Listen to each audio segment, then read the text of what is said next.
Bonjour à tous et bienvenue dans cette nouvelle vidéo où on va voir qu'est-ce que c'est que les SMC concrètement dans cette vidéo. On fera une autre vidéo aussi dédiée à la différence de trading entre les institutions et les retail.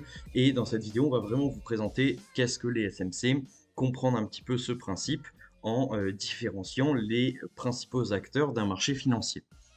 Donc, il y a deux grandes catégories, grosso modo, sur les marchés financiers. Il y a d'un côté les institutions et d'un autre côté, il y a les retail. Alors, on va voir dans un premier temps qu'est-ce que les institutions, pourquoi elles sont qualifiées d'institutions et pourquoi est-ce que tout simplement on fait la différence entre ces deux acteurs. Donc, les institutions, c'est quoi? C'est tout simplement les grands fonds d'investissement, les grandes banques d'investissement, donc Goldman Sachs, JP Morgan, BlackRock, Vanguard, etc., etc. Elles sont classées comme des institutions. Ok. On va voir après qu'est-ce qui les qualifie d'institutions. Et de l'autre côté, un autre acteur qui est en fait un peu un panier d'acteurs, ça s'appelle les retail, ça regroupe en fait pas mal de monde dans ce panier. Ça va être tout ce qui est trader particulier, donc vous, moi, ça va être les toutes petites banques, les tout petits fonds d'investissement, etc., qui pèsent 50, 100, 200 millions d'euros. Et ben à 200 millions d'euros, voilà, on est classé en tant que retail, hein, jusqu'à même plusieurs milliards, 2, 3, 4 milliards, on est classé dans le panier entre guillemets des retail. Ok. Les institutions, eux, par contre, sont qualifiés d'institutions à partir du moment où vraiment elles pèsent beaucoup, beaucoup, beaucoup plus que les retail. Donc, 50 milliards, 100 milliards, 200 milliards, 1000 milliards, là, c'est qualifié comme une institution. Ok. Et pourquoi est-ce qu'on différencie ces deux acteurs de marché? C'est tout simplement parce que les institutions ne vont pas avoir le même rôle, pas le même impact et pas le même objectif que les retail. Ok. Donc, on va détailler un petit peu le rôle des institutions et puis comment est-ce qu'elles fonctionnent, etc.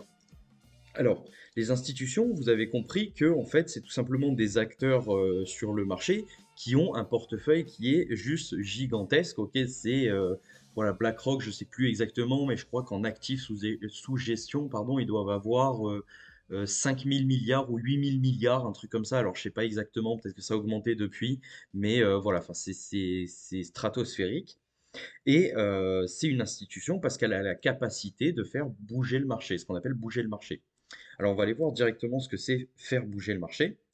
Ici, tout simplement, vous avez une bougie qui est haussière. Ok.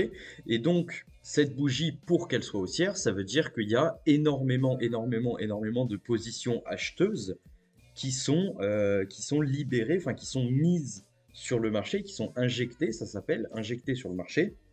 Euh, Ici, pour pouvoir créer cette bougie et faire bouger le marché. Donc, le marché est parti de là.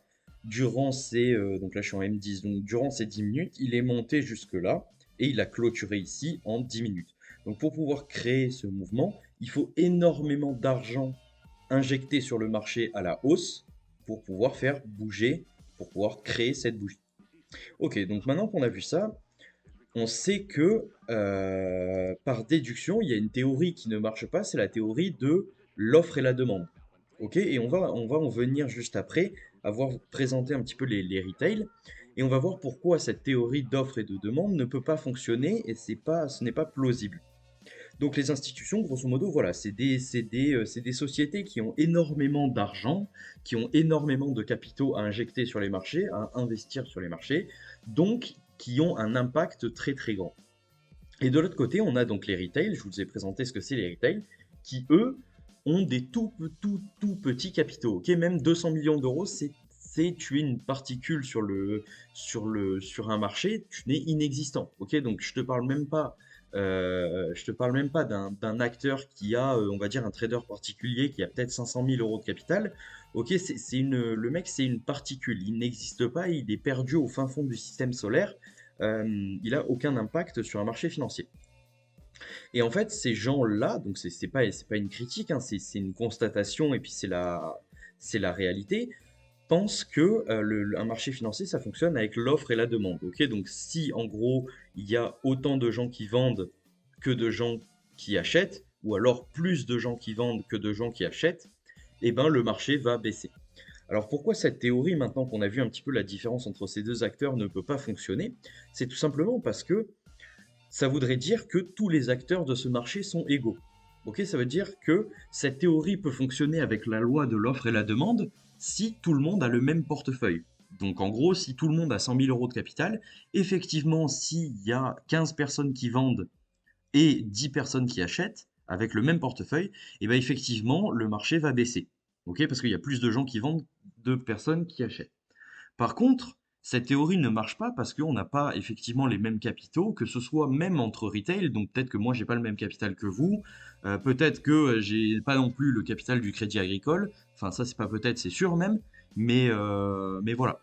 Et encore moins celui des institutions. Donc forcément, s'il y a 200 000 retail qui achètent pour 100 000 euros et qu'il y a une seule institution qui vend pour 800 milliards, eh ben vous voyez que on n'a pas le même poids, le même impact sur le marché. Ok, on ne peut pas rivaliser avec des capitaux aussi gros en tant que particulier.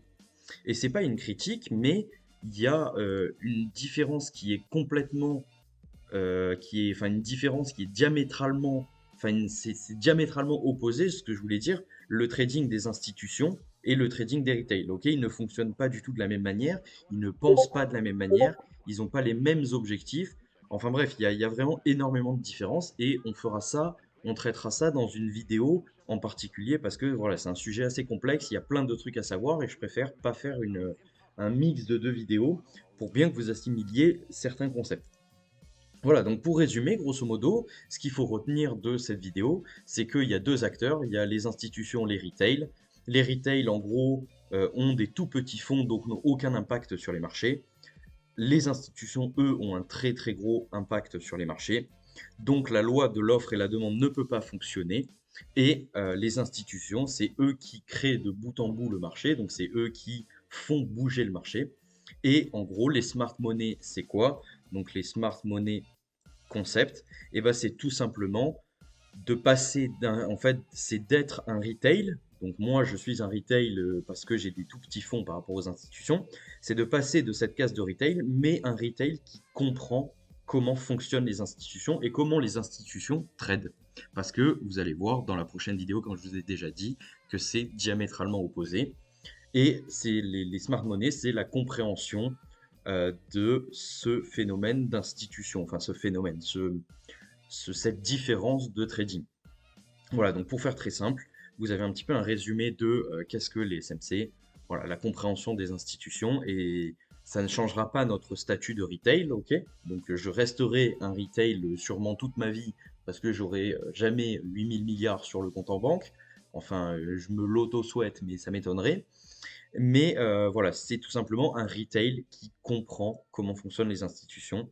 Et ça, c'est ce qu'on appelle bah, voilà, un retail qui fait des smart money. Ok, il comprend la smart money. Qu'est-ce qui est smart sur le marché? Qu'est-ce que la smart money? Bah, c'est la monnaie des institutions, tout simplement. Voilà, donc cette vidéo s'achève. N'hésitez pas à vous abonner, à nous suivre sur notre Instagram. Si vous avez des questions, n'hésitez pas à les poser en commentaire. Je vous répondrai avec grand plaisir. Et on se retrouve pour la prochaine vidéo qui va être la différence de trading. Pourquoi est-ce que les institutions traitent différemment des retail et comment les institutions traitent par rapport au retail.